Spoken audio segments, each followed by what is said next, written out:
अस्सलाम वालेकुम स्टूडेंट्स औज़ु बिल्लाहि मिनश शैतानिर रजीम बिस्मिल्लाहिर रहमानिर रहीम वबिशवाली सदरी वयस्सिर ली अमरी वाहलुल उक़दतम मिन लिसानी यफ़क़हू क़ौली गब्बिज़िदनी इल्मा गब्बिज़िदनी इल्मा गब्बिज़िदनी इल्मा।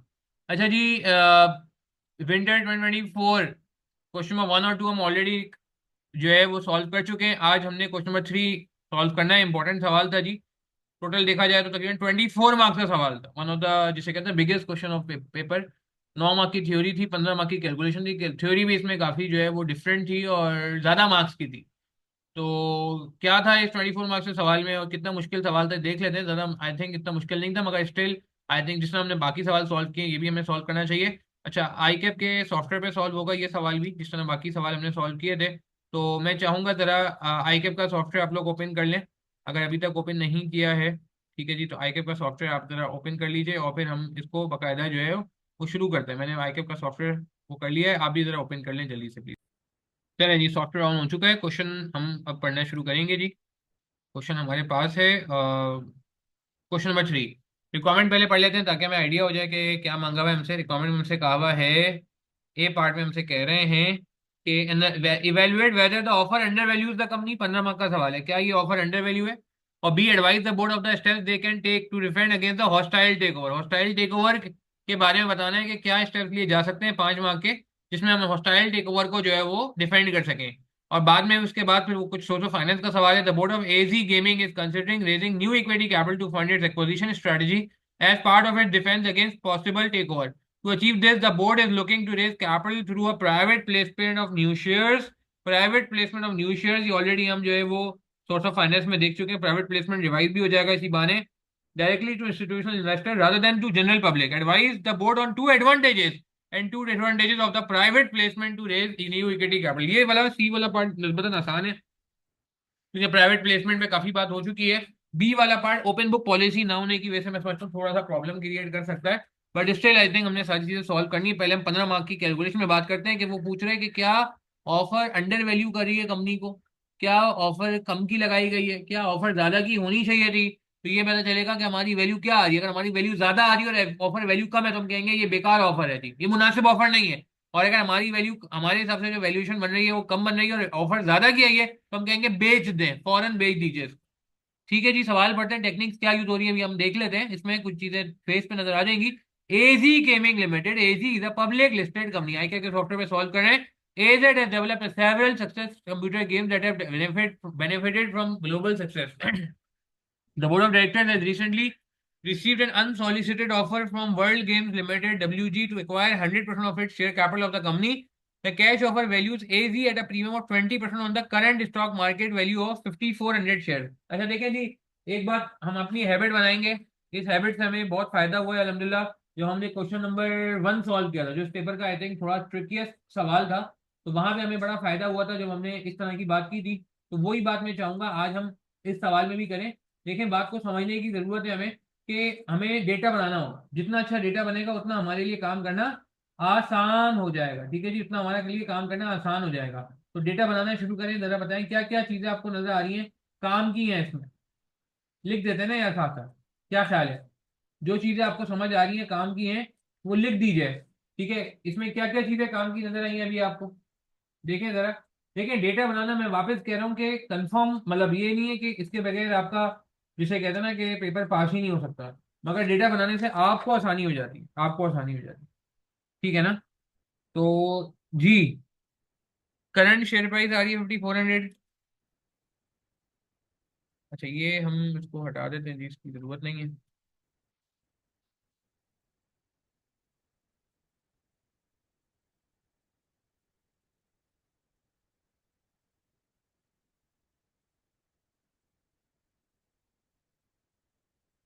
और इसमें क्या बात आई कि ऑफर कितने की मिल रही है। 100% एक्विजिशन होने जा रही है जी। हम कौन है, एजी है, लिस्टेड कंपनी है, कंप्यूटर गेम बनाते हैं। हम कौन है, एजी,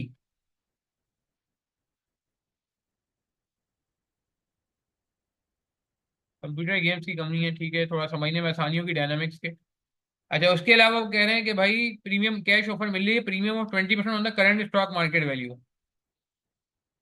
ऑफर वैल्यू क्या है,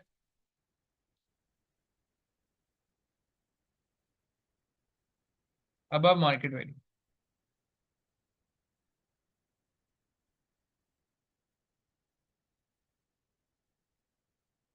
ठीक है जी, तो 5400 इंटू 1.2। ठीक है, जो देख लें क्या आ रहा है, 6080 आई थिंक पर शेयर। आगे क्या कह रहे हैं हमसे? आगे हमसे कह रहे हैं the board agrees that the price offer is too low and consequently plan to advice shareholder to reject the offer. Board of directors ने मना कर दिया कि भाई लालच में ना आए, ये इसने बहुत कम ऑफर दी है। ठीक है, the board have asked your for your help and advice in respect of the way forward next step. Board को लग रहा है कि ये गलत हो जाएगा, वो सिर्फ 20% प्रीमियम दे रहा है, हालांकि ऐसा नहीं होना चाहिए, कंपनी की वर्थ शायद इससे भी कहीं ज्यादा है, कहीं ज्यादा है। अच्छा, अब आपको उन्होंने एंगेज कर लिया, आप भी जरा उनकी हेल्प करें, वैल्यूएशन वगैरह करके दें। ऑपरेटिंग प्रॉफिट डेटा आ गया, सबसे पहले ऑपरेटिंग प्रॉफिट दे दिया इन्होंने, पब्लिश एंड फोरकास्टेड है, forecast and publish the forecast pre tax cash operating profit for the next 3 years as follow 2025, 2026 and 2027। अच्छा, एक सवाल का जवाब दें, कौन सी टेक्निक जहन में आ रही है फॉरेंस को देख के? बहुत सारी टेक्निक्स होती हैं, आपको पता है, वैल्यूएशन करने की, क्योंकि हमें यही देखना है, वैल्यूएशन देख से ही कंपेयर करके बताएंगे ना कि ऑफर ज्यादा है या वैल्यूएशन ज्यादा है। वैल्यूएशन ज्यादा है तो हम रिजेक्ट कर देंगे, वैल्यूएशन कम है और ऑफर ज्यादा है तो हम एक्सेप्ट कर लेंगे। तो ये कौन सी टेक्निक आ रही है? हाँ बिल्कुल सही है, कैश फ्लो टेक्निक आ रही है, पहले बिल्कुल सही है, फ्री कैश फ्लो टेक्निक आ गई। सही है, तो हम लिख भी लेते हैं एक तो, फ्री कैश फ्लो टेक्निक। अच्छा, free cash flow to company use करते हैं या free cash flow to equity use करते हैं, इसमें एग्जामिनर से हमारा थोड़ा इख्तिलाफ हो जाता है। Free cash flow to company या free cash flow to equity? हम free cash flow to company पे जाते हैं, अगर वो खुद बोलेगा free cash flow to equity, या फिर सवाल में अगर वैक पॉसिबल ही नहीं होगा, वैक पॉसिबल ही नहीं होगा, तो हम free cash flow to equity पे जाएंगे, अदरवाइज हम free cash flow to company पे जाएंगे। इस सवाल में आई थिंक एग्जामिनर ने शायद free cash flow to equity use किया हुआ है, जिससे मैं एग्री नहीं करता, क्योंकि सवाल में ऐसी कोई हिंट है नहीं, सवाल में डेट भी मौजूद है, सवाल में वैक भी निकल सकता है, इसीलिए free cash flow to company से ना करना मैं समझता हूँ कि मुनासिब नहीं है, हम free cash flow to company से ही करेंगे और वैक पे डिस्काउंटिंग करेंगे। एक ये टेक्निक फॉलो होती नजर आ रही है। ठीक है, आगे चलते हैं। Cash profit for future year is expected to grow at a minimum rate of 5% per annum. These cash flows are based on existing portfolio of games and subsequent new releases of the best selling products. ठीक है जी, तो कह रहे हैं existing portfolio के हिसाब से ये आपको बता रहे हैं, आगे जाके कुछ नई कहानियां आएंगी, उसके बाद चीजें चेंज हो जाएंगी। ठीक है, ठीक है, 5% ग्रोथ कह रहे हैं आफ्टर 3 years।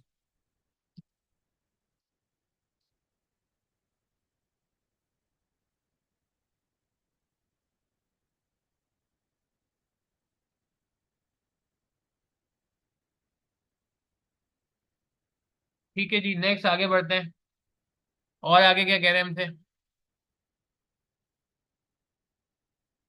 आगे हमसे कह रहे हैं these cash flows are both, ठीक है, realistically the future cash flow cash operating profit could be much higher if any new games currently in a development phase see below becomes as successful as one of the existing catalog games.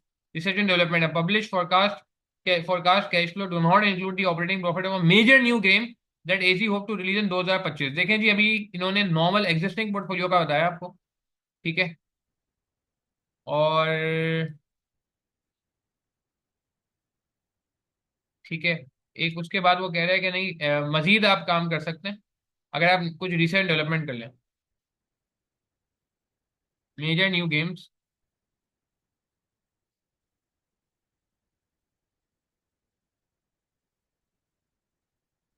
Major new games in addition to existing portfolio. अच्छा, क्या कह रहे हैं ये हमसे?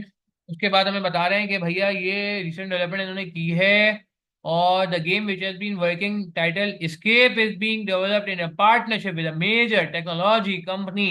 Escape is software for new virtual reality VR hardware. The VR software and hardware are currently under development due to the market sensitivity surrounding the development. AG is not able to release the detail of the project to the market until much nearer the launch date। इससे थोड़ी सी theoretical बातों में आपको help मिलेगी और कुछ working में भी हेल्प मिलेगी। तो न्यू गेम का नाम हमने लिख लेना है जी, न्यू गेम क्या आ रहा है? स्केप आ रहा है, बट वो कह रहे हैं कि अभी उन्होंने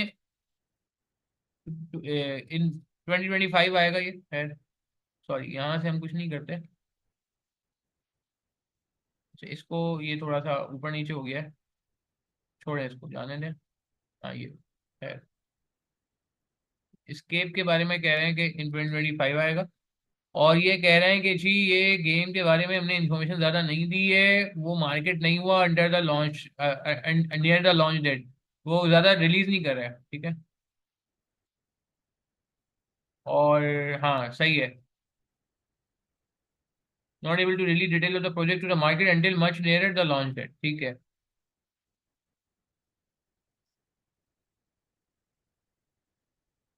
डिटेल्स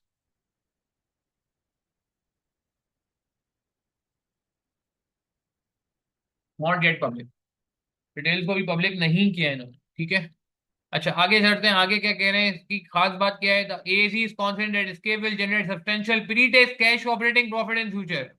प्री टैक्स का मतलब है टैक्स माइनस नहीं हुआ, कैश का मतलब है डेप्रिसिएशन भी माइनस नहीं हुई, cash operating profit in the future. The additional cash flow relating to Scape are estimated as follows, year ending 30 November 2025, 2026, 27, 28। आगे 4 सालों का बता दिया, 1200, 1400, 800, 200। At the current time, the director do not anticipate the product will have a life beyond 2018 as technical advancement will mean that newer products will be released.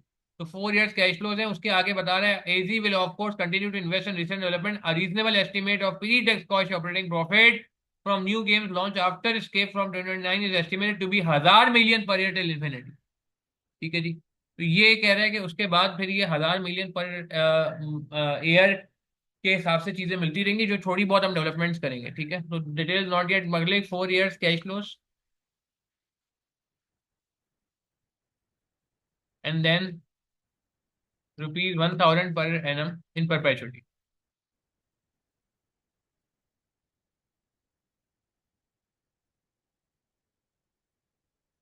ठीक हो गया जी। अच्छा आगे चलते हैं, आगे क्या कह रहे हैं हमसे, आगे हमसे कह रहे हैं स्टेटमेंट ऑफ फाइनेंशियल पोजीशन। अच्छा इससे कौन सी टेक्निक जहन में आती है, बैलेंस शीट को देख के कौन सी टेक्निक आपके जहन में आती है, जवाब दीजिए। बैलेंस शीट को देख के, हाँ हाँ हाँ बिल्कुल। Free cash flow technique, net set technique, सही कह रहे हैं Shahzeb Rahman. Net set technique कह रहे हैं, free cash, sorry cash flow कह रहा हूँ, net set method. Free cash flow तो ऊपर आ गया था, आई एम सॉरी, बिल्कुल सही है शाहजेब, आपने नेट सेट कहा, बिल्कुल सही कहा। तो नेट सेट का मतलब क्या है, एसेट माइनस लायबिलिटी। तो एक और टेक्निक आ रही है नेट सेट बेस्ड वैल्यूएशन। अच्छा फिर उसके बाद और नीचे आ जाते हैं और डेटा देख लेते हैं। Long term loan comprise of 10% bank loan with HFL bank, the loan is repayable in 2034, the share capital comprise 4 million ordinary share with nominal value of 1,000। अच्छी बात ये बैंक लोन है, बैंक लोन का मतलब book value market value बराबर होती है और कूपन रेट और मार्केट रेट बराबर होता है, ठीक है जी। रिसेंट बैंक इन्फॉर्मेशन में आपको शेयर प्राइस एजी की बता दी 5400, ये ऊपर भी बताई हुई थी। अर्निंग पर शेयर बता दी 320, इक्विटी बीटा एजेड का 0.4, प्राइस अर्निंग रेशियो, अर्निंग्स पर शेयर। एक और टेक्निक जहन में आ गई क्या, एक और टेक्निक जहन में आ गई, प्राइस अर्निंग रेशियो भी दिया हुआ है और ईपीएस भी दिया हुआ है, तो इसका मतलब पीई मेथड वैल्यूएशन भी इसमें लगेगा। अगेन एग्जामिनर ने कुछ और तरीके से काम किया, मगर मैं उस पर ज्यादा बात नहीं करूंगा।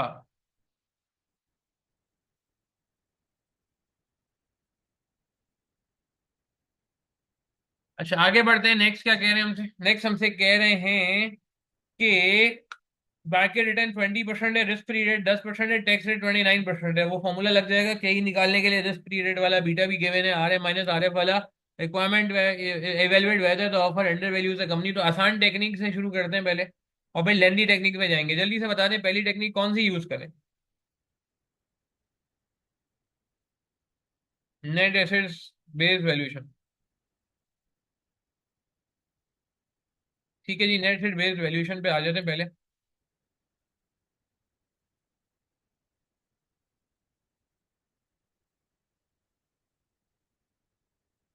जी, तो नेट एसेट बेस्ड वैल्यूएशन में हम क्या करते हैं,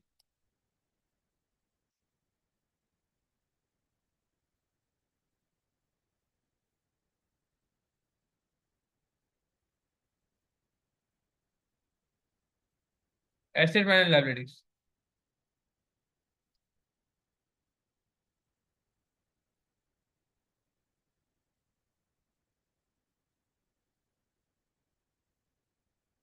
एसेट्स कितने हैं,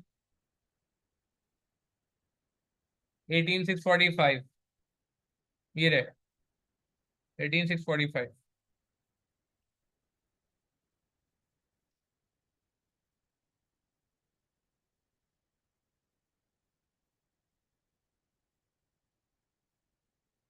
और टोटल लाइबिलिटीज कितनी है, करंट और लॉन्ग टर्म मिला के 1,475 और 2,000।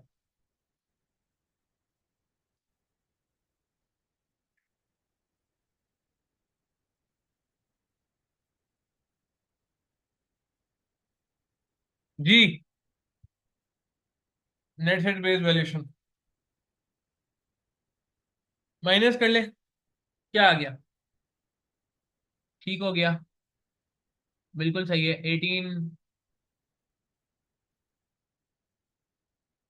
16,645। अच्छा एक मिनट, नहीं टोटल एसेट्स ये नहीं है, गलती हो गई। टोटल एसेट है 15,050 प्लस 5070।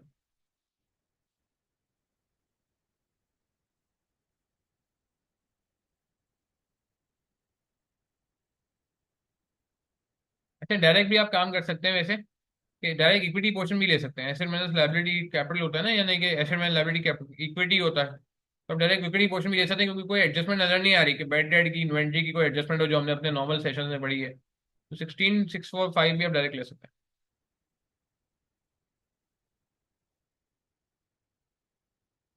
ठीक है जी, 16,645 आ गया। अच्छा इसको कंपेयर कर लेते हैं उससे, ऑफर से। ऑफर कितनी आई है जी, प्रपोज ऑफर आई है।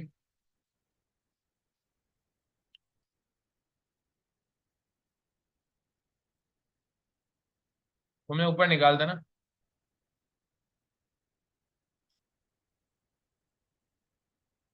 6480 पर शेयर, मल्टीप्लाई बाय कितने शेयर हैं जी?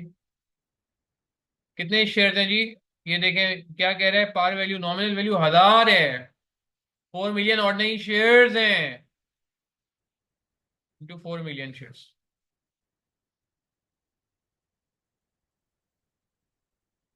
कितना बना? मल्टीप्लाई करें। 25,920 बन गया।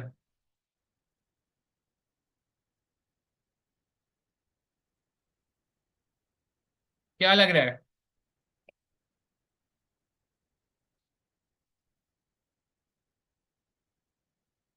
Offer value is attractive.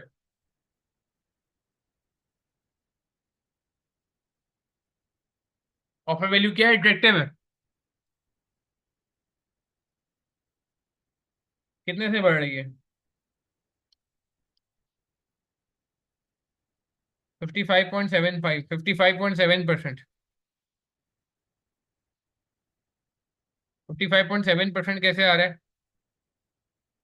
आप निकाल लो इस तरह। प्रीमियम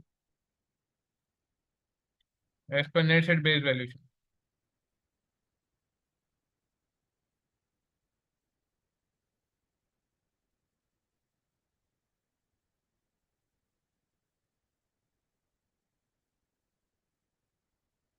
हाँ जी, कितना प्रीमियम आ रहा है? 979275। और प्रीमियम इन परसेंटेज कितना हो जाएगा?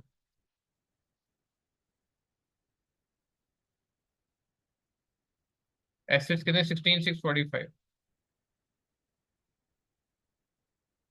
कैलकुलेटर पे भी कर सकते हैं आप ये सारी बातें यार। एक्सेल पे करना चाहो एक्सेल पे कर लो।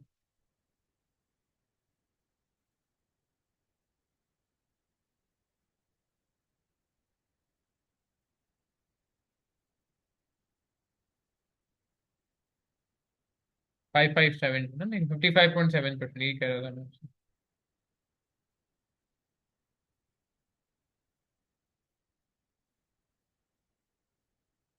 ठीक है जी, बात समझ आई। तो दिखने से लग रहा है कि फिलहाल दम है। नेट रेट विद वैल्यूएशन से देखें तो हम कहेंगे कि यस ऑफर अट्रैक्टिव से 55.5% ऑफ नेट रेट्स। ठीक है ना? तो प्रीमियम ज्यादा है इसमें, मगर ये एक टेक्निक है। पी मेथड से करके देखते हैं। अच्छा पी मेथड से भी हाँ कर सकते हैं, मगर और तीसरी टेक्निक कौन सी है? तीसरी टेक्निक कौन सी है? Cash flow. कैश फ्लो से भी कर सकते हैं। ठीक है ना? तो जिससे आपको सही लगे आप उससे फॉलो कर लो। सही है, तो हम अभी जरा एक काम करते हैं, पीई से भी करके देख लेते हैं, पीई रेशियो से क्या आएगा। हाँ चेक करें क्या?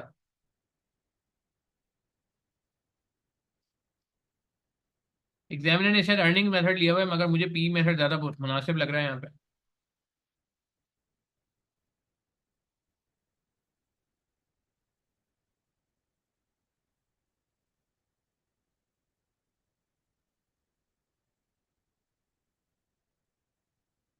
एक मिनट यार, ये क्या हो गया इसको। खैर,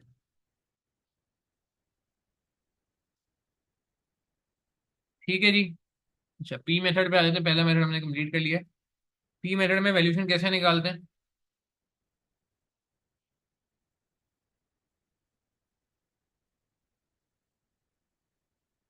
पी इंटू अर्निंग्स पर शेयर।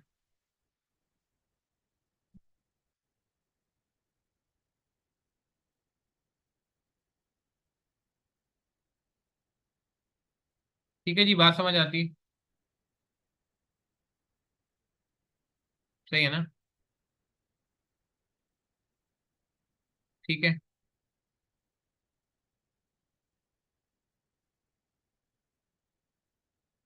अच्छा, ये कोई ऐसा लिखा हुआ लिस्टेड कंपनी है? लिस्टेड कंपनी में एडजस्टमेंट फैक्टर लगाते हैं क्या? पी में एडजस्टमेंट फैक्टर लगाएंगे क्या? जवाब दें। Fast fast, quick quick. जो लोग रिकॉर्डिंग से रेफर करें उनसे भी गुजारिश है। हाँ, जवाब दें। क्या हम कंफर्म करें? नहीं नहीं नहीं, नहीं लगाएंगे। नहीं लगाएंगे, बिल्कुल सही बात है। ठीक है ना? ठीक है जी। अच्छा, एक मिनट।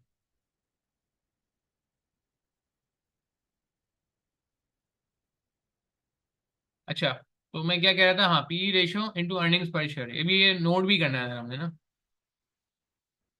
अभी लिख लेते हैं, चलो डाल देते हैं उसमें। तो पी इंटू अर्निंग्स पर शेयर, तो पी रेशियो हवाले में गिवन है जी, ये रहा।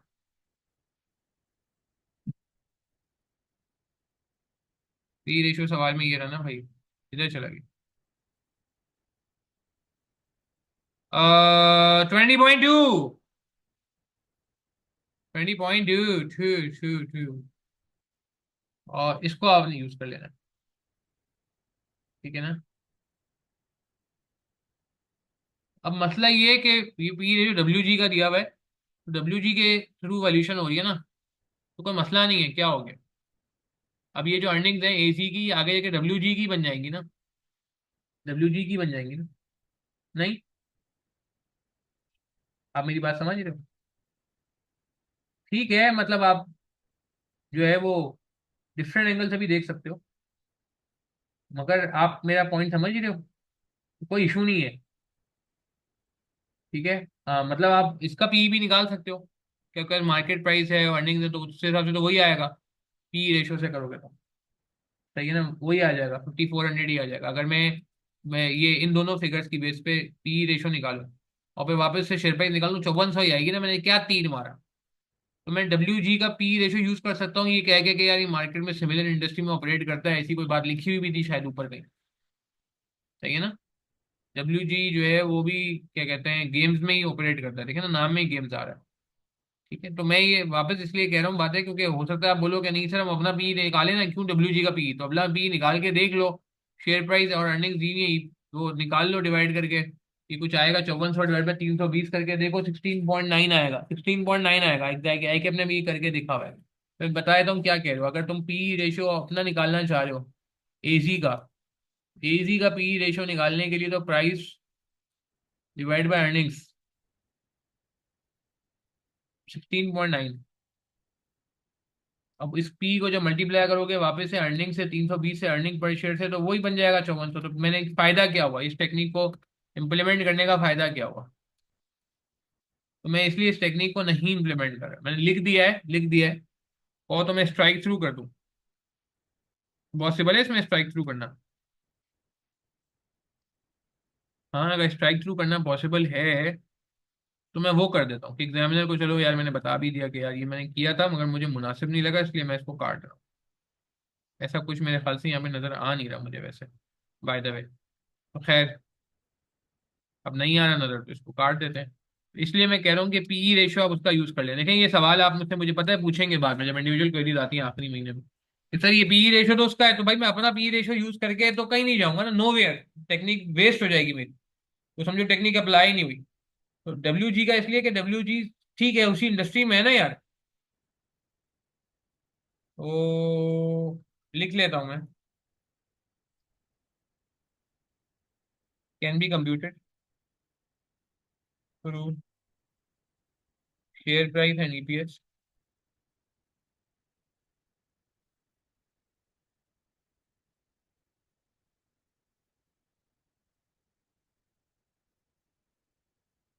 However, will give same answer.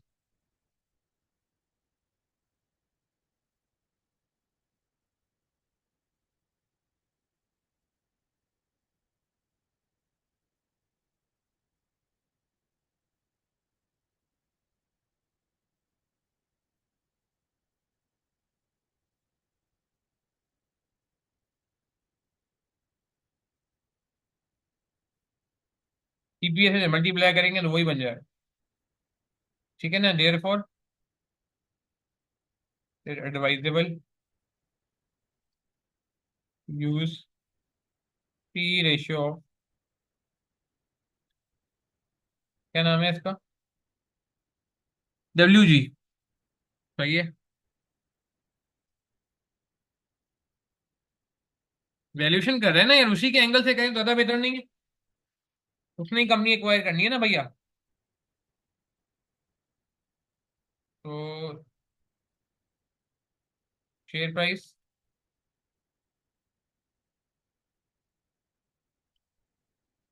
Expected share price 20.1, कितना बन गया भैया? 6464।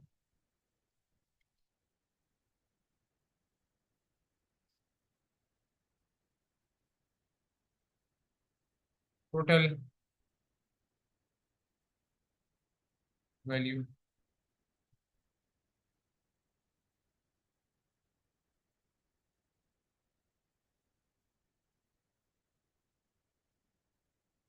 4 मिलियन शेयर से मल्टीप्लाई करना है। जी भाई, कैलकुलेटर से भी कर सकते हैं, डायरेक्ट भी कर सकते हैं, जैसे आपको मुनासिब लगे आप वैसे कर लीजिए। मैं वैसे एक्सेल लिमिटेड यूज करता हूँ। यहाँ पे जो जरूरत, जहाँ पे ज्यादा है सिर्फ वहां पे मैं कहता हूँ कि यार एक्सेल यूज कर लें। 25856। मसला ये है कि यहाँ से मैं कंपेयर करूँ प्रपोज ऑफर से, यही मैं अगर लाइन कॉपी पेस्ट कर दूँ यहाँ से, प्रपोज ऑफर 25,920 है।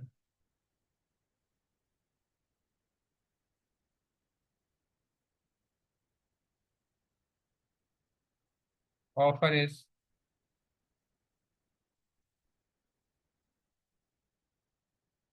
Slightly lower than valuation as per P ratio.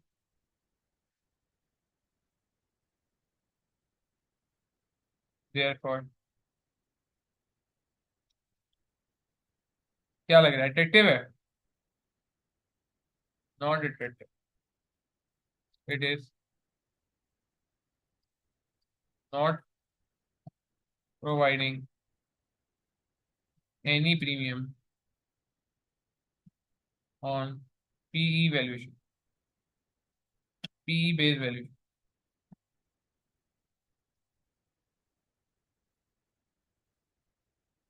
ये बात समझ आई कि यार पी कह रहा है कि आपकी शेयर प्राइस 6486 6464 एस वैल्यूएशन के तहत, लेकिन बात को समझिएगा, 6,464 रुपये वैल्यूएशन बनती है 20.1। अगर मैं उसका पी रेशो यूज कर लूं, उसके एंगल से सोचूं, तो वो क्या कर रहा है, वो तो गेम कर रहा है।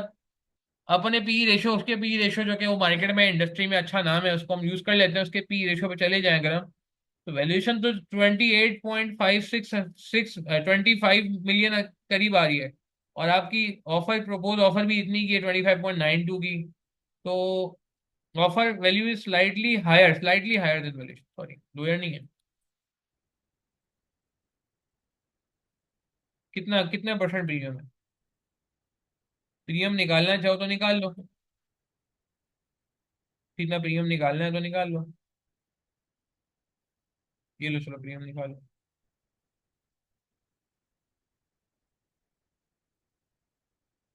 25,856 क्या मिला फिर? 25,920 से माइनस कर लिया, 64 मिलियन का प्रीमियम मिला है, कुछ भी नहीं, पीनट्स।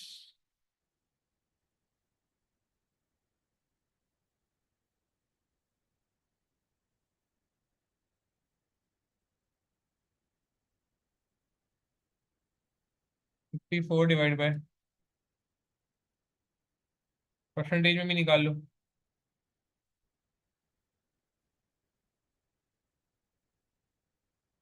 यही फॉर्मेट फॉलो कर लेते हैं ऊपर। बेस से डिवाइड करते हैं ना, बेस क्या है इस बार? इस बार बेस है ये P base valuation.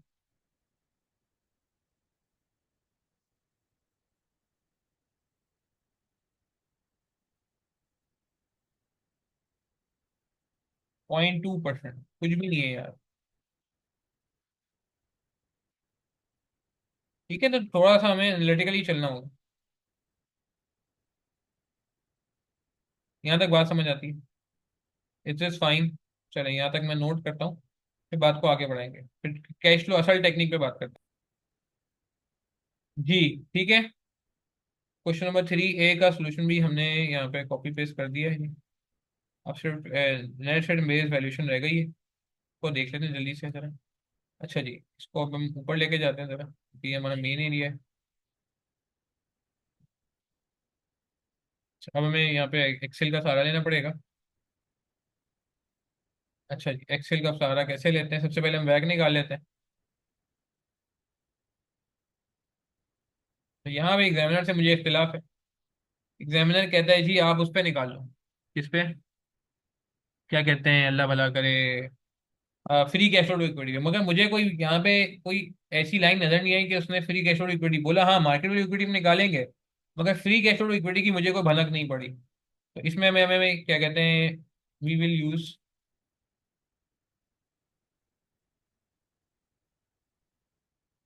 Free cash flow to company method.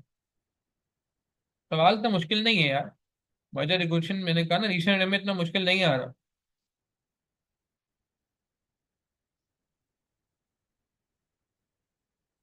That is will discount eight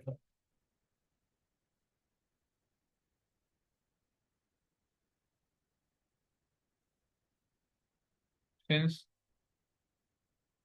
ठीक है, वैक पे हम डिस्काउंटिंग करेंगे। वैक के लिए आपको पता है क्या क्या चाहिए होता है?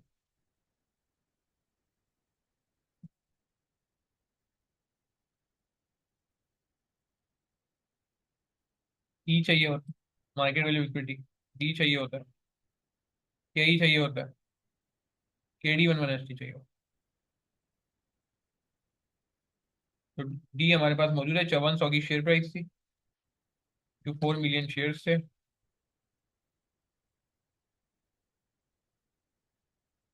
मल्टीप्लाई कर लें, कितना आया था? 21,600। डी जो है बैंक लोन है, बुक वैल्यू मार्केट वैल्यू बराबर होती है बैंक लोन की। बैंक लोन की बुक वैल्यू मार्केट वैल्यू बराबर होती है, याद आ रहा है भाई? सही है।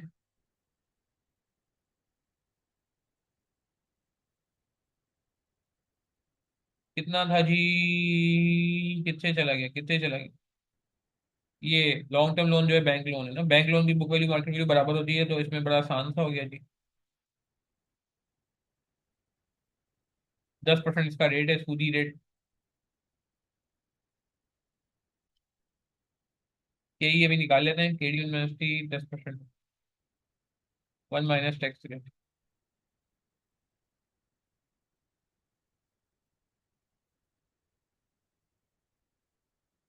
के ई के लिए फॉर्मूला दिया हुआ है हमें, टैक्स रेट 29 है, 29 है, R F plus beta R M minus R F, formula लगा दें।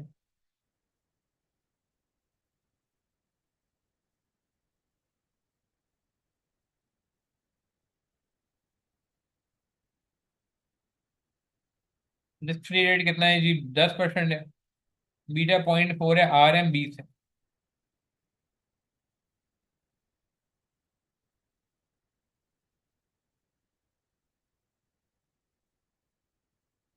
कितना आ गया? 14%। तो मैं वापस कह रहा हूँ, आई के अपने शायद 14% में डिस्काउंटिंग कर ली है, मगर मुझे मुनासिब नहीं लगता। ये मैं लंबे तरीके से करा रहा हूँ कि मेरे हिसाब से वैक निकल सकता है भाई, वैक में क्या दुश्वारी है, और बोला हुआ भी नहीं है कि फ्री कैश फ्लो लिक्विडिटी से करो। फॉर्मूला आपको पता है जी। वैक का फॉर्मूला चाहे तो लिख लें, चाहे तो टाइम का मैं तो आप डायरेक्ट कर लें। लिख लेते हैं यार।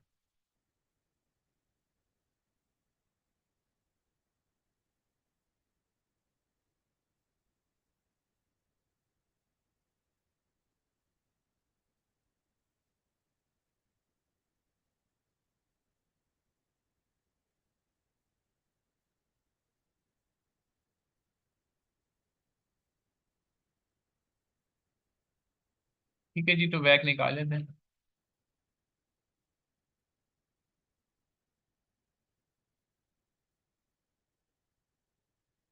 अभी कैश फ्लो पे आएंगे तो फिर हमें एक्सेल का काम करना है।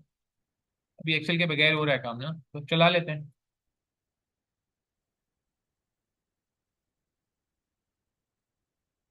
देख रहे हैं, मैं जरूरत के तरह एक्सेल यूज कर रहा हूँ, वरना जरूरत नहीं है कि खामा खामे मैं एक्सेल में जाऊँ, कॉपी पेस्ट के मसले भी कुछ हो, अल्लाह माफ करे।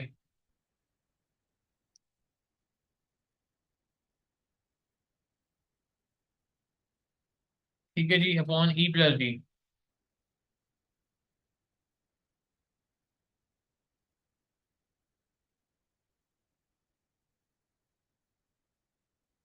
बैक निकाल लेते हैं।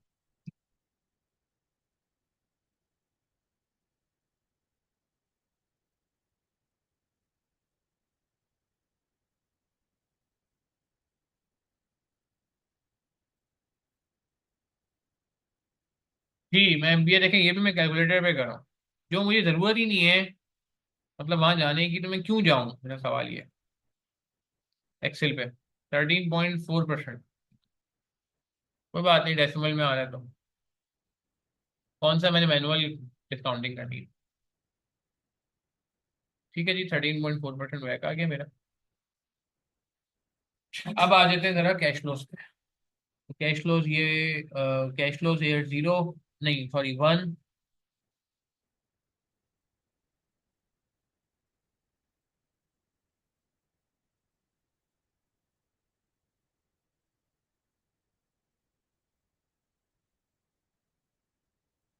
Year one. ये फिर कॉपी होगा।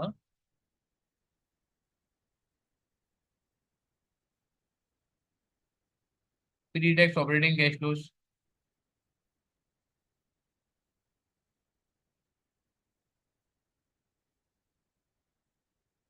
ठीक है जी, कितने थे सवाल में देख लेते हैं। तो इसमें दो चीजें होंगी। इसमें with new research and without new research. सही है ना, दोनों तरीकों से करना जरूरी है यार। सही है ना, सवाल 15 मार्क का तो छोटा बन जाएगा। ठीक है। तो विद और विदाउट ना। विद और विदाउट, तो पहले हम विदाउट पे काम कर लेते हैं। हमने ऊपर क्या हेडिंग डाली थी। वो मेजर न्यू गेम्स ना, विदाउट न्यू गेम्स।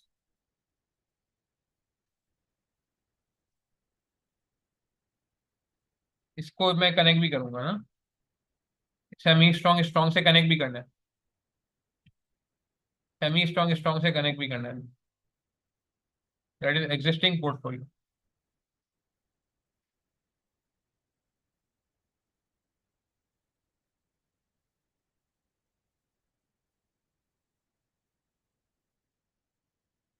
सही है जी।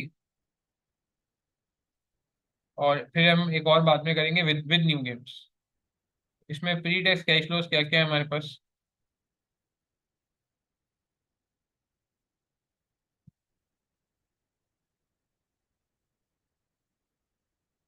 1200 नहीं, ये तो क्या थे, 2400, 2800, 3200।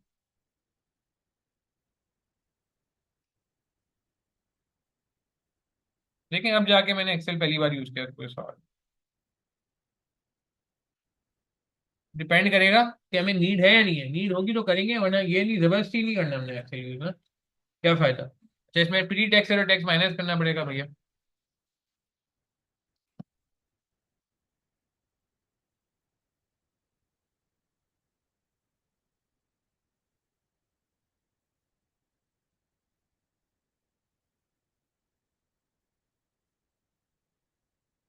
ठीक है जी, तो आफ्टर टैक्स हो जाएगा।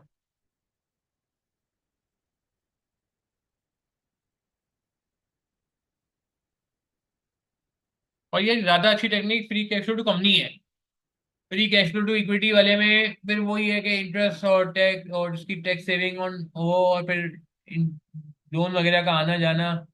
तो बेहतर यही है वैसे। तो ये रीजन नहीं है, रीजन ये है कि वैक पॉसिबल था, मगर वैसे भी मैं बता रहा हूँ कि बेहतर यही है कि आप जो है जो चीज रेलिवेंट है वो काम करें, जो वर्किंग कंसिस्टेंट है। अब आई कैप आपको बोले नहीं, यहाँ आई कैप ने किया तो आई कैप जरूरी नहीं है हर दफा ऐसा करे ना। अब ठीक है, हो सकता है कोई थॉट हो, सही है, इसकी पावर वन यहाँ पे मैंने लिख दिया, ठीक है, मगर आपने इनकंसिस्टेंट नहीं होना है, वो गलत हो जाएगा।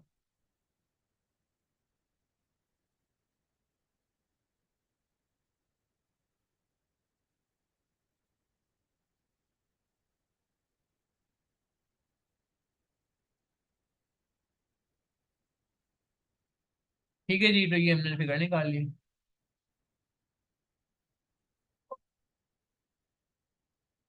और एयर फोर ऑनवर्ड अभी देखते हैं जरा।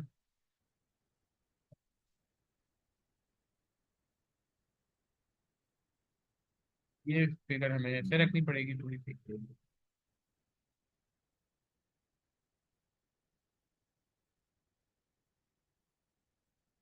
ये हमने एज इट इज यहाँ पे डाल दिया।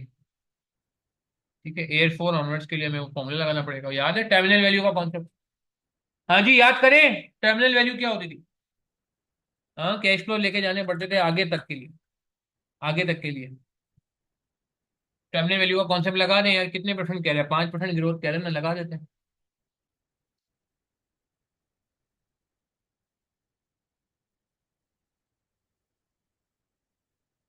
Present value of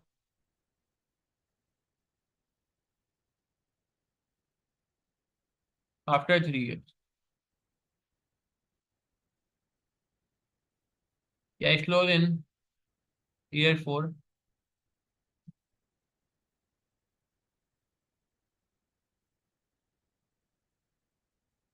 back.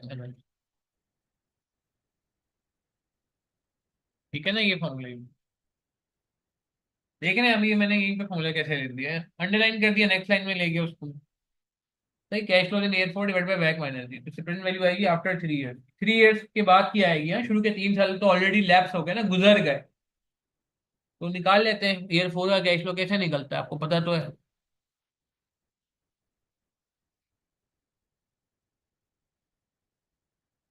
Year four का कैश 1558 नहीं, cash flow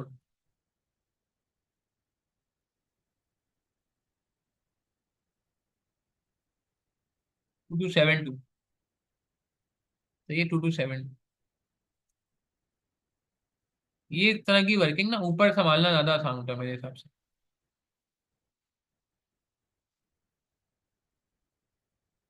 वैक minus,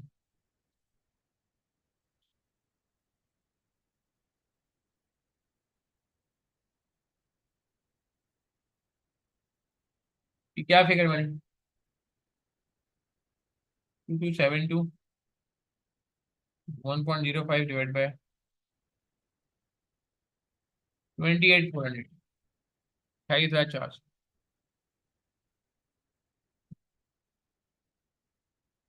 thousand common लिया हुआ है ना हमने, मिलियन कॉमन लिया, मिलियन कॉमन लिया हुआ है। तो मगर ये ईयर थ्री पे है। प्रेजेंट वैल्यू निकालने के लिए क्या करेंगे?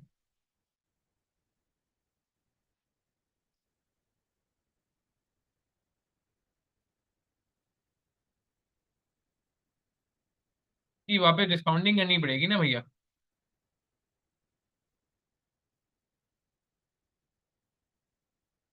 28,400 की डिस्काउंटिंग करनी पड़ेगी।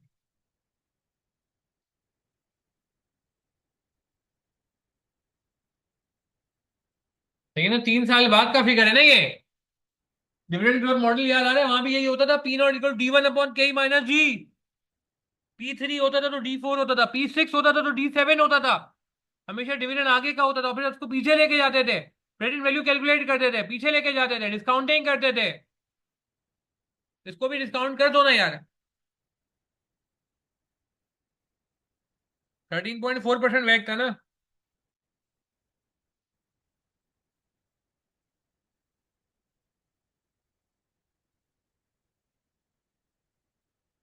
19,475।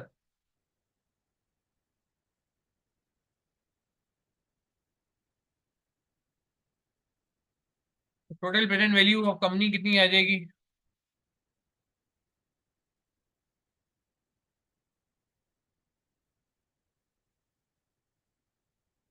1503 प्लस 1546 प्लस 1558।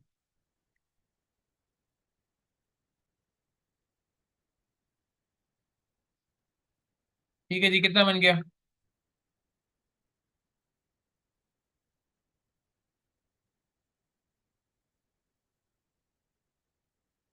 24082।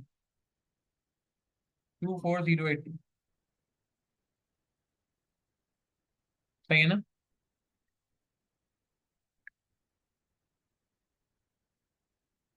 इसमें से क्या करेंगे? Less market value of debt कर देंगे।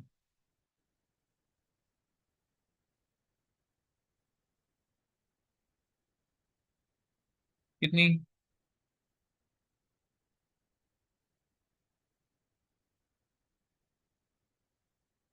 ₹2000।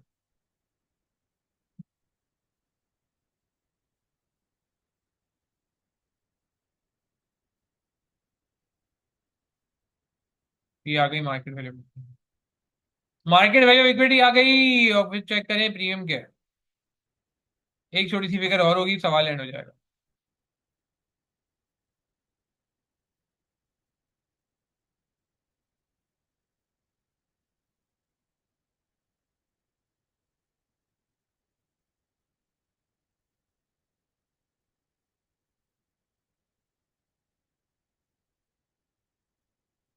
ठीक है जी।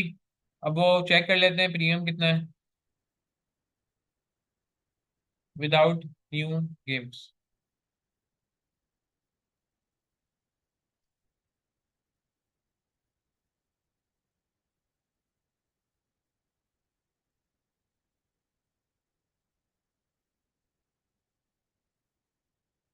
ठीक है जी। ऊपर से वो वर्किंग कर लेते हैं प्रीमियम वाली।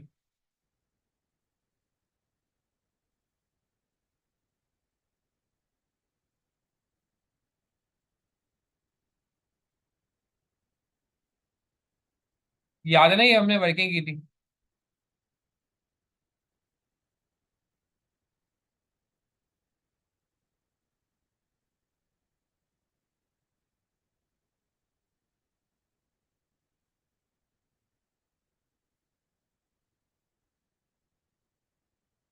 अट्रैक्टिव लग रही नहीं लग रही ऑफर?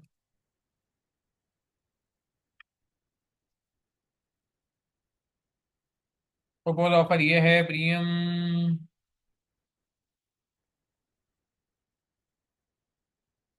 22082।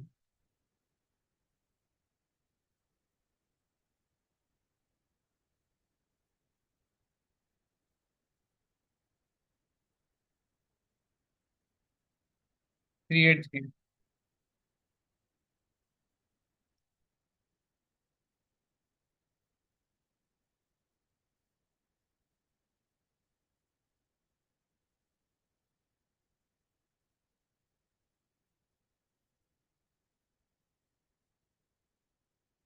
डिवाइड बेस से करना है, बेस से। बेस से डिवाइड करते हैं।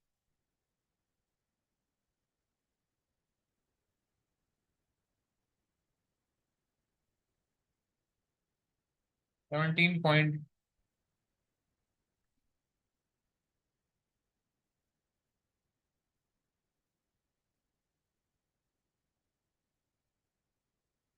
Is not very.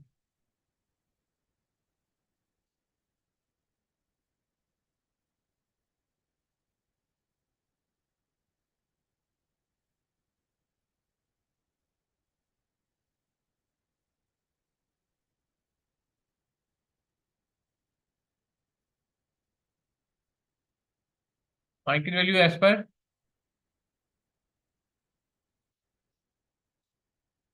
अच्छा, अब यहाँ तक कोई सवाल है पूछे प्लीज। रिकॉर्डिंग वाले हजरात मुझे पर्सनली मैसेज कर सकते हैं, उनको ये बात पता है जी अच्छे से। और लाइव वाले हजरात मुझसे पूछे कोई सवाल है तो भाई। यहाँ तक बताएं, बात समझ आती है? क्लियर है? हाँ जी ठीक है, बात समझ आई। मगर कहानी में ट्विस्ट है, एक छोटा सा ट्विस्ट है। उस पर बात कर लेते हैं, उसको ऊपर लेके जाते हैं वापस से। देखें यार, एक बात समझे, सेमी स्ट्रांग स्ट्रांग को भी गेम में लाना है। 15 मार्क का पार्ट हमारा बस खत्म होने वाला है, मेजोरिटी काम हमने ऑलरेडी कर लिया है। अक्सर बातें हो चुकी है। वो हमसे क्या कह रहा है, क्या कह रहा है? वो हमसे कह रहा है भैया कि आप ये बताते हैं कि ऑफर एट्रैक्टिव है या नहीं है। अच्छा, मगर उसमें ये इसने बात की थी बड़ी इंपॉर्टेंट, उसको हम देख लेते हैं कि इसने कहा था भाई रिसर्च डेवलपमेंट चल रही है, मगर इसकी डिटेल अभी तक पब्लिक में नहीं आई, ज़्यादा रिलीज नहीं की है। अच्छा, आपको क्या लगता है कि इसकी डिटेल अगर मार्केट में नहीं आई है तो, और अगर हमारा सेमी स्ट्रॉन्ग सेमी स्ट्रॉन्ग है तो क्या होगा? सेमी स्ट्रॉन्ग में क्या होता है कि हिस्टोरिक इंफॉर्मेशन आती है, सही ना? हिस्टोरिक इंफॉर्मेशन आती है, पब्लिश्ड आती है। मगर अगर स्ट्रॉन्ग है तो क्या होगा? स्ट्रॉन्ग है तो क्या होगा? स्ट्रॉन्ग है तो फिर कहेंगे कि उसमें आगे की चीजें भी आ सकती, सही है ना? तो ये भी हमें देखना है कि ये भी एक पॉसिबिलिटी है कि ठीक है, इसने क्या लिखा हुआ है, एग्जैक्ट वर्डिंग क्या है, due to the market sensitive. अच्छा, इसने forecast market do not include, publish forecast do not include the major, ठीक है, the game which has been working that is being developed in partnership, इसके बाद new working, ठीक है, are currently under development है ये। Due to the market sensitivity surrounding the development, AG is not able to release detail of the project to market until much nearer to the launch date। अगर मैं efficient market की बात करूँ, अगर efficient market है तो हल्की सी भनक भी पड़ जाती है तो उसके बेस पे स्टॉक मार्केट में या वैल्यूएशन में उसका इफेक्ट आना चाहिए। तो फिर क्या हालात होंगे? तो ये तो बात हो गई है। अब हम बात करते हैं विद न्यू गेम्स।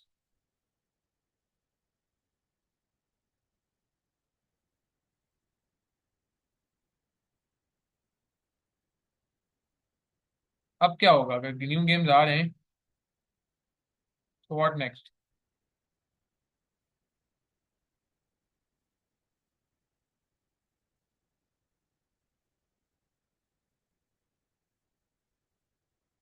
जी, अब यहाँ पे ये है कि old cash flow as it is रहेंगे, एडिशनल कैश फ्लोज आ जाएंगे, एग्री करेंगे? एडिशनल कैश फ्लोज आ जाएंगे, इसी स्ट्रक्चर को यूज कर लेते हैं। ठीक है ना? क्या है, फिर बड़ी मेहनत हुई है यार, क्यों इसको जाने दें, ऐसे थोड़ी जाने देंगे। ठीक है ना? बजाय इसके कि मैं नया स्ट्रक्चर लाऊं, लोगों ने गलती है कि पेपर में कॉपी पेस्ट करने के चक्कर में टाइम जाया किया। और भाई नीचे एक्सेल वाला तरीका वाला, एक्सेल वाला एरिया तो एग्जामिनर का जाएगा ही नहीं ना, तो मैं क्यों उस पर टाइम जाया कर रहा हूँ? इसको अपडेट कर लेता हूँ, एडिट कर लेता हूँ। कितने साल का काम करना है? 1200, 1400, 800, 200, 4 साल पे काम करना है, कोई बात नहीं। चौथा साल भी डाल दो यार, 1200, 1400, ऑटोमेटिकली सारी कर नहीं। जैसे क्वेश्चन 1 में आपको याद है मैंने कहा था कि भाई सॉफ्टवेयर को यूज करो, टेक्नोलॉजी को यूज करो, क्यों टेंशन लेते हो यार? उसको कॉपी पेस्ट कर लो यार।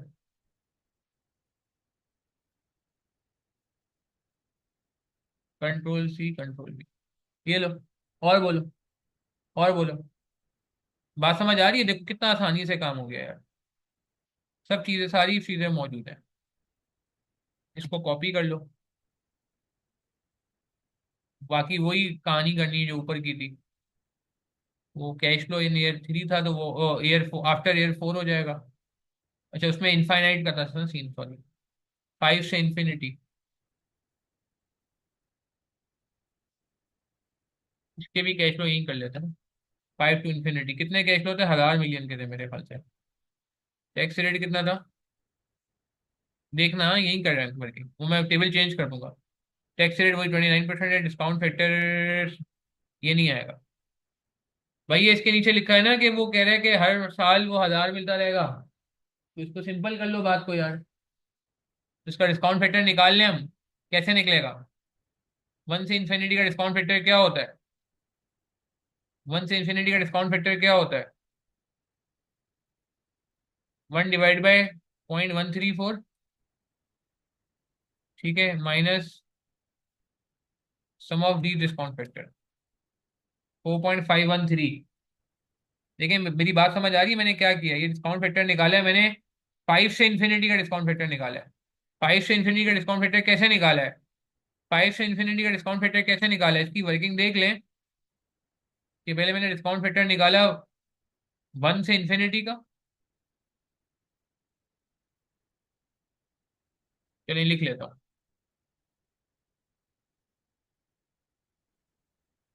1/0.134।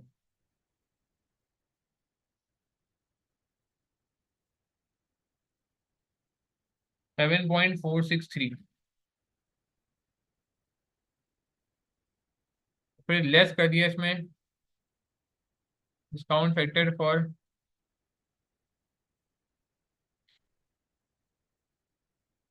Year 1 to 4।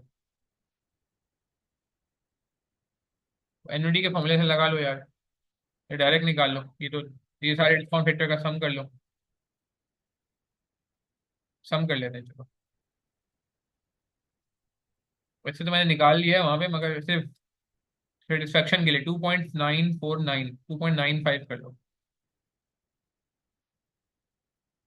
इससे क्या, ये वर्किंग शो करने के लिए, एग्जामिनर को बताने के लिए कि हमने निकाला कैसे।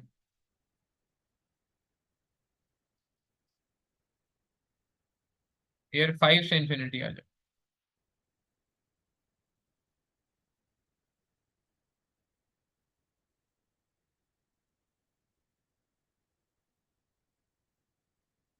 सॉरी, ये 1/.134 कितना आया था? 7.463 था यार। ये बोलो नहीं, ये क्या हो? 7.463 माइनस 2.95, 4.513, हाँ यही आया।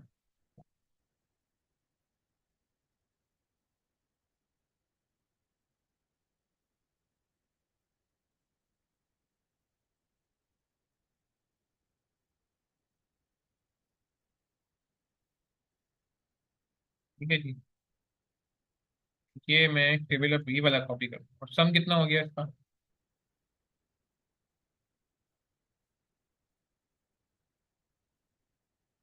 टोटल भी यही डाल,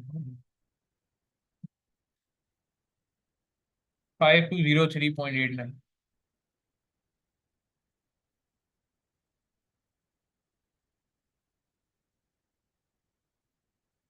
5204।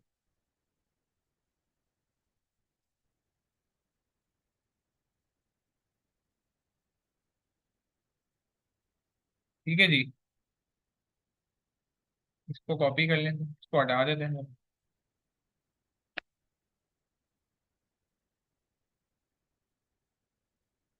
कट कर दिया। सही है, बात समझ आई। 5204 मैंने मजीद निकाल दिया। तो अब क्या करें? हम्म, क्या करें? 52, अच्छा एग्जामिनर से मैच नहीं होंगे हमारे आंसर, क्योंकि मैंने आपको बताया था उसमें गड़बड़ है हमारे आंसर में, एग्जामिनर का जो इशू है वो डिफरेंट है।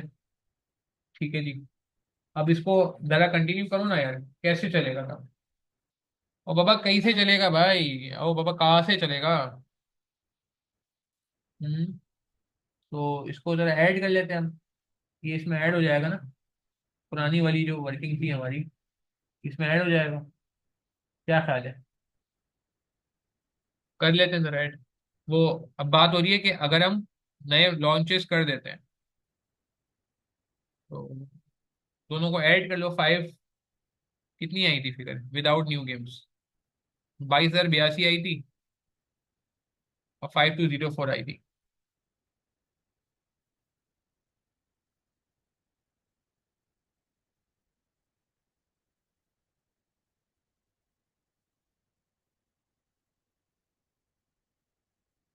Present value of equity without new games.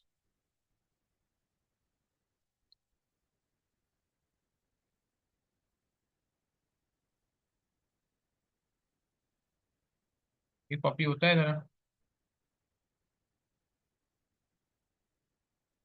ये हो रहा है।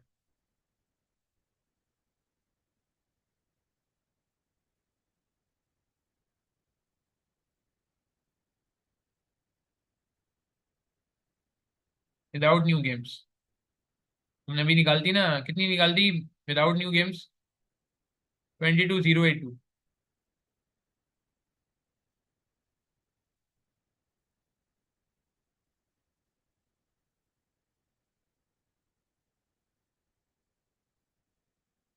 प्रेजेंट वैल्यू ऑफ इक्विटी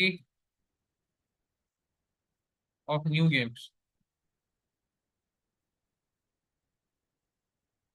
कितना आया? 5204।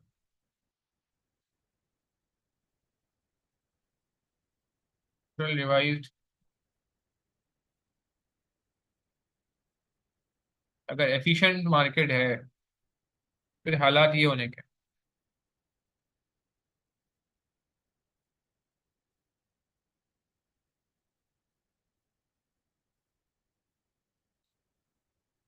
फिर अगर वो आपको दे रहा है तो कोई ज्यादा प्रीमियम नहीं दे रहा, फिर प्रीमियम थोड़ा सा, फिर तो उल्टा हो गया। फिर तो उल्टा हो गया, प्रपोज ऑफर। कितने की थी प्रपोज ऑफर भाई? अरे थोड़ा सा रह गया भाई। नींद क्यों आ रही है आप लोगों को? रिकॉर्डिंग वाले रात को भी नींद आ रही है यार, ऐसा कैसे चलेगा? 25,920 की ऑफर थी ना, भूल गए?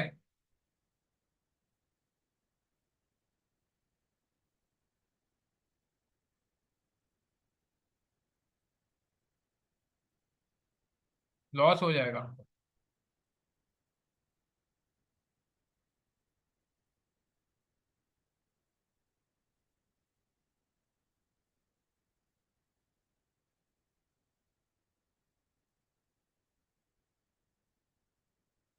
कि वो सही करो।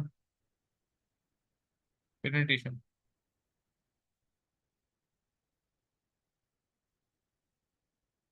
ठीक है जी, बात समझ आई।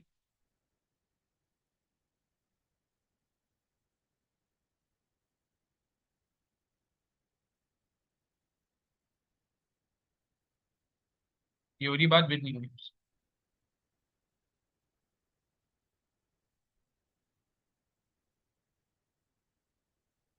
ठीक है जी, क्लियर है। तो हम क्या कहेंगे?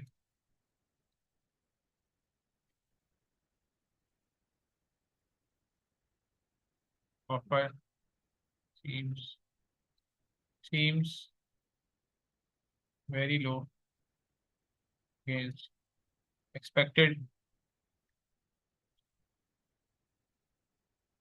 Value company. ठीक है ना? After considering new games.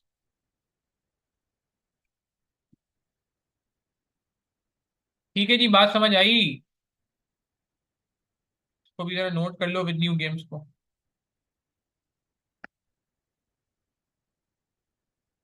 As per semi strong market. एक नोट लिख लेते हैं। देखे ना, दिल मेरा कह रहा था दो वर्किंग ही होंगी, विदाउट न्यू लॉन्च और विद न्यू लॉन्च। ऐसा है नहीं है। ओनली पब्लिश्ड इन्फॉर्मेशन यही होता है भाई, तो पब्लिश इन्फॉर्मेशन आ रही होती है।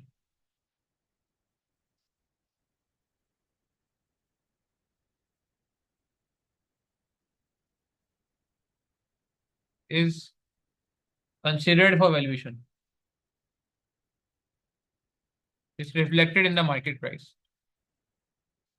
Reflected in market price, in valuation, market value. However, in case of strong market,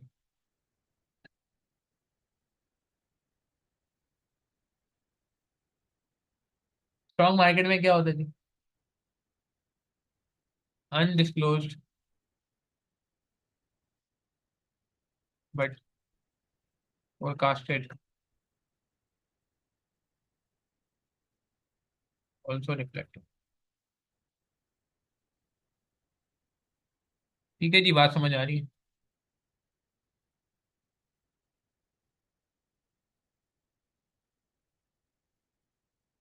चलें जी, नोट कर लें प्लीज। कोई सवाल है कंफ्यूजन है पूछ लें। पहला पार्ट हमारा ए पार्ट का अल्हम्दुलिल्लाह एंड हुआ, बहुत ही अच्छा पार्ट था जी। कोई मगर कोई टेक्निकलिटी मेरे हिसाब से नहीं किया, पेपर में संभालना जा सकता था मेरे हिसाब से। इसमें लोगों ने बहुत बुरा परफॉर्म नहीं किया होगा, वर्जर इक्वेशन का ये मुनासिब सवाल था, बल्कि मैं कहूँगा ईजी सवाल था। जल्दी से इसको देखें, हम कोई सवाल पूछें, वरना मुझे इनबॉक्स कर दीजिएगा सवालों के लिए। चलें जी, जल्दी से अब 3B पे आ जाते हैं। 3B में क्या कह रही है? थ्योरेटिकल बातें कर रहे हैं हमसे, हम रिकमेंड पहले पढ़ लेते हैं क्या कह रहे हैं 3B में, फिर बस एंड करेंगे। 9 मार्क की थ्योरी है जी, थ्योरी को भी लिखना है। Advice the board of the steps they can take to defend against the hostile takeover. Board क्या करे जी, शेयर होल्डर बात मानने को तैयार नहीं है। वो कह रहे पैसे आने दो, कंपनी को बेच दो, हालात बुरे लग रहे हैं। बोर्ड कह रहे हैं यार ये क्या कर रहे हैं, पाँव पे कुल्हाड़े मारने वाली बात है यार। अब ये वो पार्ट था आई थिंक, जो बुक ओपन बुक होता तो बड़ी आसानी हो जाती है स्टूडेंट्स को, आई कैप के सही टेक से भी मिल सकती थी हेल्प, शायद हमारी बुक से भी हेल्प मिल जाती, मगर अब खैर ये बातें किसी काम की नहीं है ना। तो अब क्या किया जाए। अब इसका यही है कि थोड़ा कॉमन सेंस लगाई जाए, मैं आपको समझा भी देता हूँ ताकि आइंदा कभी इस तरह की थ्योरी है तो प्रॉब्लम ना हो। देखिए यार, सोचें कि किसी एक्विजिशन को कैसे रोका जा सकता है। शेयर होल्डर को कन्विंस करना है कि भाई आप ना करो। शेयर होल्डर को आपने बोलना है, बोर्ड कह रहा है, अच्छा बोर्ड और शेयर होल्डर अलग अलग चीज होती है, बात पता होनी चाहिए, ये ना आप भूल जाओ। बेसिक कॉर्पोरेट लॉ तो याद ही रहना चाहिए ना यार, कि बोर्ड ऑफ डायरेक्टर अलग होते हैं और शेयर होल्डर अलग होते हैं। शुरू में लिखा होता है बोर्ड ने एग्री किया कि भाई बहुत छोटी है ये बिड, और consequently plan to advice shareholder to reject the offer. Shareholder को कह रहे हैं यार खुदारा अल्लाह के वास्ते अपने शेयर नहीं बेच देना, कंपनी नहीं बेच देना यार। आप कंपनी बेच दो, शेयर बेच दोगे तो कंपनी बिक जाएगी। तो अब बोर्ड क्या करे ऐसा कि शेयर होल्डर ना करे ऐसे। मुझे बताएं ऐसा कब होता है जब शेयर होल्डर दिल बर्दाश्त हो जाते हैं। सवाल है ऐसे ही, देखें आपका मैं ब्रेन स्टॉर्म करा रहा हूँ।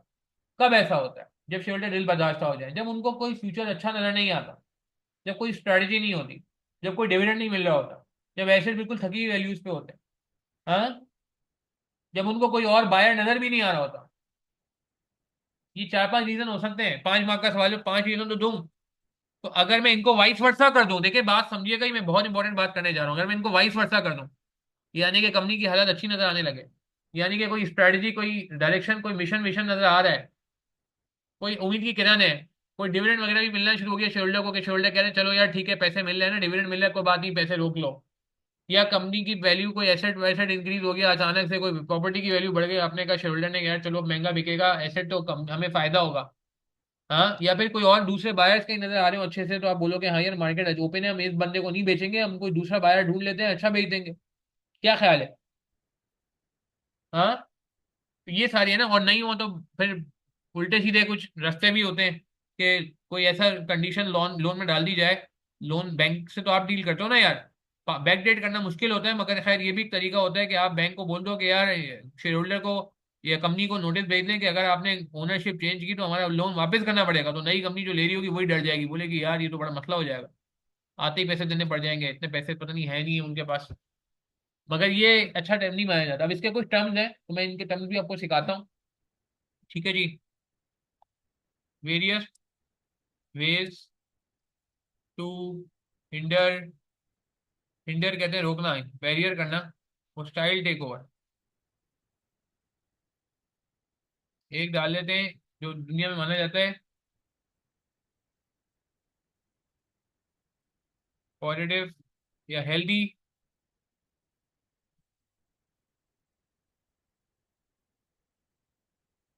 Forecasted cash flows.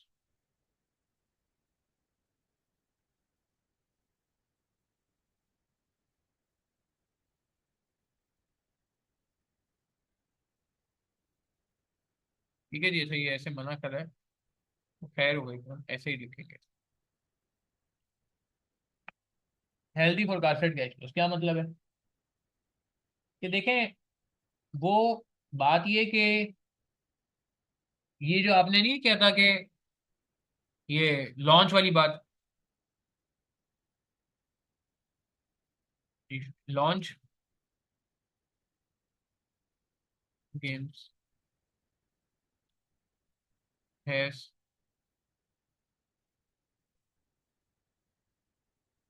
improved cash flow position, this information, ये मैं लाइन को इंटर मार के नेक्स्ट लाइन पे लेके जा रहा हूँ ताकि बुरा ना लगे जब आप इसको वो करो, क्या कहते हैं, पेस्ट करो तो। therefore this information should be published and shared with the soon as possible, sooner, so they may rethink of their decision to sell their shares।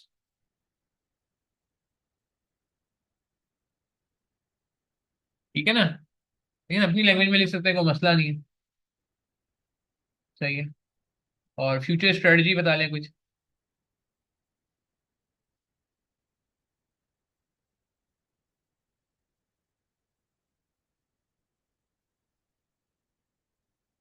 All future strategies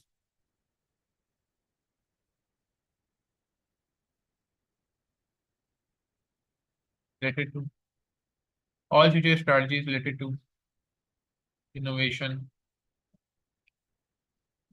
and new launch should be communicated to shareholders। को जाने ना दो इस तरीके से, ठीक है ना। में for direction for the company for the business. तो बिजनेस में कोई जान तो नजर आए, कोई डायरेक्शन तो नजर आए। कोई स्ट्रेटजी वगैरह बनाओगे नहीं तो अब क्या डायरेक्शन नजर आएगी। तीसरा एक बहुत इंपॉर्टेंट ये है कि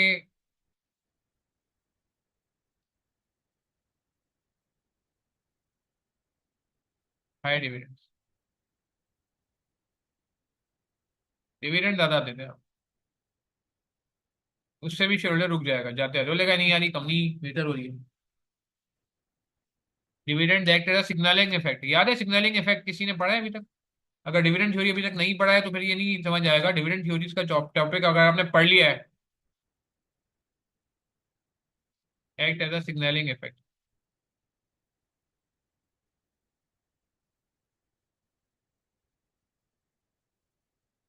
increase in dividends that the company is performing good, business is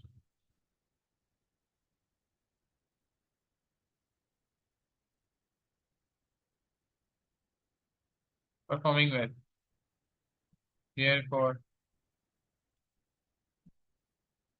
shareholders might want to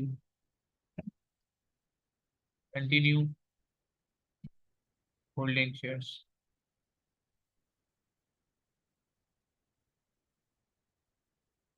मतलब कंपनी से बाहर जाने की फिर वो कोशिश नहीं करेंगे, कहेंगे यार डिविडेंड मिल रहा है सही है, मतलब कंपनी ट्रैक पे आ रही है, नहीं सही हो रही है, कंपनी राय रास्त पे आ रही है।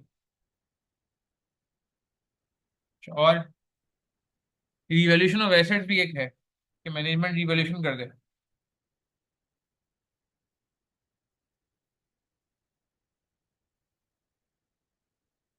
Will strengthen the balance sheet ना,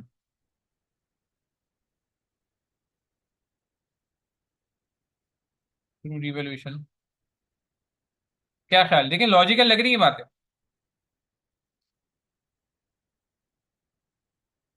स्ट्रेंथन होगी तो वो वैल्यूएशन भी बढ़ जाएगी ना।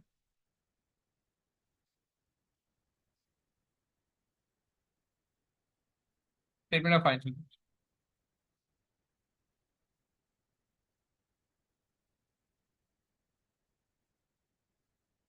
Further increase in assets will also decrease premium premium on propose offer. जो प्रपोज ऑफर है उससे प्रीमियम कम हो जाएगा ना, देखें। अब बात समझे, जब एसेट्स की वैल्यू ज्यादा आएगी तो प्रीमियम का अमाउंट कम हो जाएगा। अगर एसेट्स की बुक वैल्यू बढ़ जाएगी तो प्रीमियम का अमाउंट कम हो जाएगा। क्या ख्याल है? लास्ट में एक और लिख लेते हैं। ये कहते हैं कि जी कि आप आइडेंटिफाई ऑल्टरनेट बायर्स। इसका एक बड़ा मुश्किल सा नाम है। अगर आपको ये बायर से कोई मसला है, ये बायर आपको लग रहा है कि नहीं यार वाकई कम पैसे दे रहा है, तो ऑल्टरनेट बायर्स आइडेंटिफाई कर लें। इसको कहते हैं white night. Kolkata night Riders वाला नाइट है ये। खैर, क्या कह रहे हैं ये कि if shareholder that's decided to sell shares don't want to continue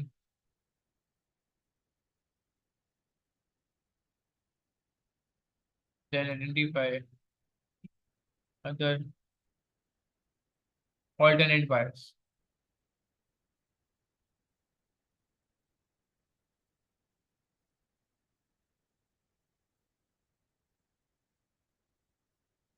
ठीक है जी, बात समझ आ रही है।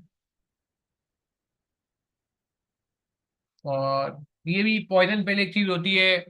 वैसे तो पांच हो गए हैं, पॉइजन पिल एक अच्छा पॉइंट है, मैंने कहा मैं बता दूं कभी आ जाए पेपर में। पॉइजन पिल ये नहीं है कि जहर की गोली लेके खा लें। ये कहता है कि जी terms of loan, terms of loan should be checked, identify whether any clause prevents company change ownership before repaying loan. हमारा लोन पे करने से पहले कोई ओनरशिप चेंज नहीं होगी। अगर ऐसी कोई क्लॉज आ गई, बस खत्म बात। फिर तो लोन रीपे करना पड़ेगा पहले, फिर ओनरशिप चेंज होगी। एवर, मतलब समझ रहे हैं कि अगर ओनरशिप चेंज करनी है तो पहले लोन वापस करो हमारा। नई मैनेजमेंट पता नहीं हमारा लोन वापस करे नहीं करे, तो पूरा शेयर होल्डर के ऊपर एक प्रेशर रहेगा कि नहीं यार अभी हम कंपनी नहीं बेचते, क्योंकि जब तक लोन है तब तक तो कंपनी चलाओ। However, this clause may not be added। ये एक अच्छा पॉइंट था, बुक आपके एग्जाम में लिखा हुआ था पास पेपर्स के सोल्यूशन में। may not be added retrospectively, that is can't be backdated। Backdate नहीं कर सकते, सही है ना, कि वो जबरदस्ती का नहीं कर सकते। ठीक है, चले जी नोट करें। 5 मार्क का ये बहुत अच्छा सवाल था ये, आई थिंक थोड़ा मसला था क्योंकि बुक अवेलेबल नहीं है। बुक अवेलेबल होती तो फिर ओपन बुक में ही आसानी होती है। जल्दी से करें, लास्ट पार्ट करके खत्म करते हैं सवाल।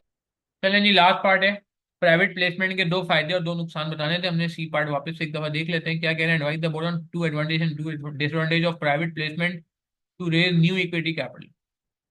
ठीक है जी, तो जल्दी से बता दें जरा, क्या आपको लगता है इसके फायदे हो सकते हैं प्राइवेट प्लेसमेंट के। यहीं पे ही लिख लेते हैं इसको, 3C। जी, two advantages of private placement, क्योंकि ज़्यादा मार्क्स नहीं है इसमें। प्राइवेट प्लेसमेंट क्या होती है उसने ऑलरेडी एक्सप्लेन कर दी, तो अब आपके एक्सप्लेन करने से कोई मार्क्स नहीं मिलते आपको। ठीक है ना, तो पेपर में ऐसी चीज़ पे कोई टाइम ज़ाया नहीं करिएगा जो आपको पता है कि उसके कोई मार्क्स नहीं है। टू एडवांटेजेस जल्दी से बता दें।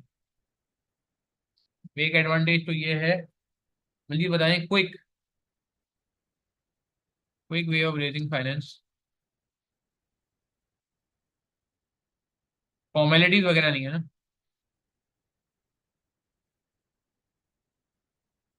एंड लीगल रिक्वायरमेंट्स और पब्लिक इशू। पब्लिक इशू में तो बहुत मसले हैं, और प्रोस्पेक्टस और पता नहीं क्या क्या, पब्लिशिंग, उसके सारे रूल्स, उसकी कॉस्ट पे ही बात करेंगे।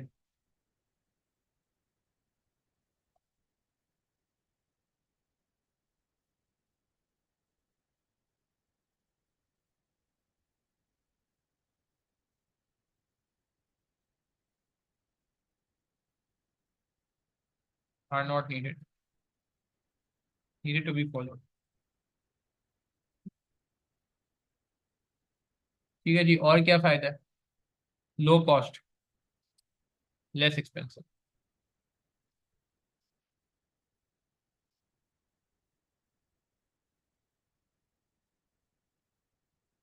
ठीक है जी, एक और भी लिख लें चाहे तो। ग्रेटर फ्लेक्सिबिलिटी होती है, टर्म्स एंड कंडीशन आप ज़्यादा अच्छे कर सकते हो।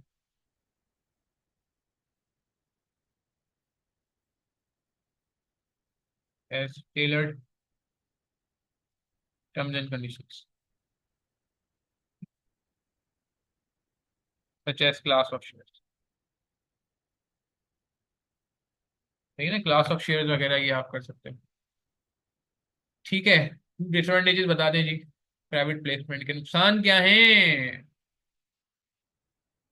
जी। बिल्कुल बिल्कुल बिल्कुल। हमने वाला मजबूरी का फायदा उठाता है, उसको पता है आपकी कॉल बच रही है। सही है ना, तो पता है आपकी कॉल बच रही है, तो discount, heavy discount needs to be offered. कहता है यार आपके पैसे बच रहे हैं तो मुझे दो, मुझे फायदा दो। Need to be offered to institutional investor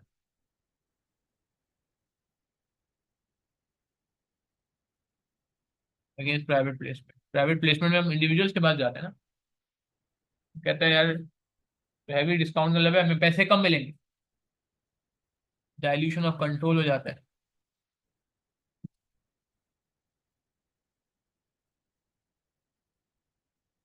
existing share holders,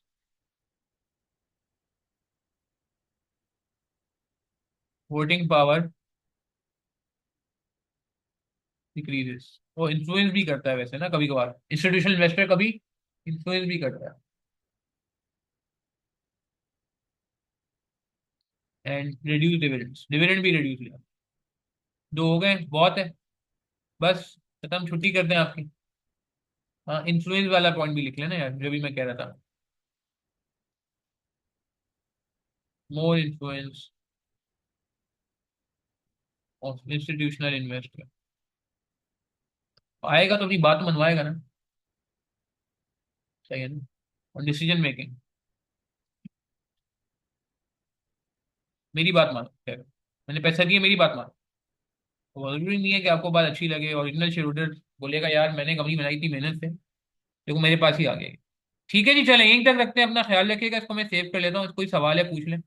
चलें जी, क्वेश्चन 3 का सोल्यूशन भी अलहमदिल्ला हमने वर्ड की फाइल में सेव कर लिया है। मुश्किल तो नहीं था सवाल यार मेरे ख्याल से, सही है ना। चलें यार, बस ये अब 4 और 5 रह गया, इंशाल्लाह फिर आगे के इस वीडियोस में होगा। आपको यार ये क्वेश्चन समझ आया, सोल्यूशन समझ आया, अब और लोगों से भी डिस्कस कर लीजिएगा, शेयर कर दीजिएगा। ये मैं इसका लिंक शेयर कर दूंगा यूट्यूब वगैरह पे, तो हो सकता है कि और लोगों को भी फायदा हो जाए। अपना ख्याल रखिएगा, प्लीज़ दुआ में याद रखिएगा। इंशाल्लाह आपसे टच में रहते हैं। अस्सलाम वालेकुम रहमतुल्लाहि व बरकातहू।